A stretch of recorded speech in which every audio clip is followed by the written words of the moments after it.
So there's two types of chants. There's chants that are hymns that a lot of elders taught that came from the churches.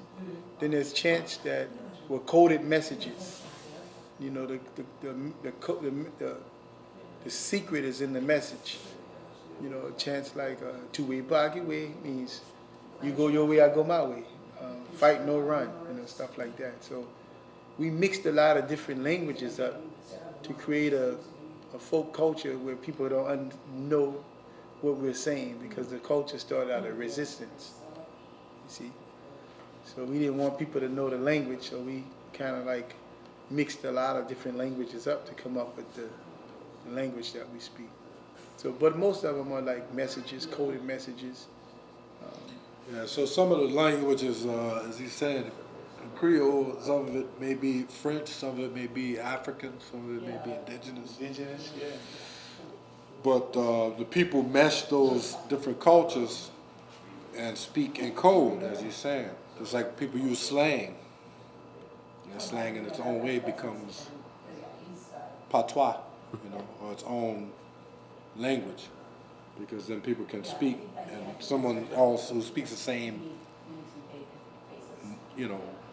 dominant language won't understand what they're talking about, even though some of it is that.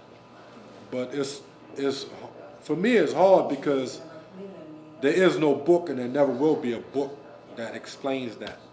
Like, I'm an ethnographer, but I'm not going to ever write or publish those things. There's certain things that have to remain closed, because it's not for the people that are not inside the culture.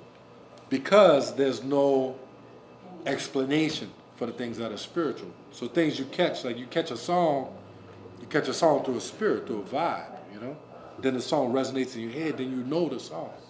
That's how you catch it. That's how my uncle on the register, you catch a song.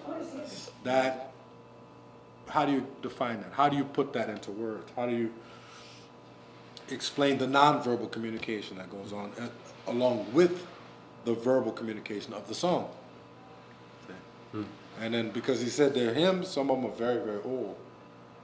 Some of the songs are very, very old. And even though the hymns, even the gospel hymns have meaning, have multiplicities of meanings for a given situation that's happening right there, or a certain energy that enters the space.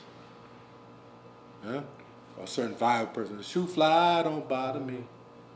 It's like a certain energy that's not good, or you want to get rid of that negative energy.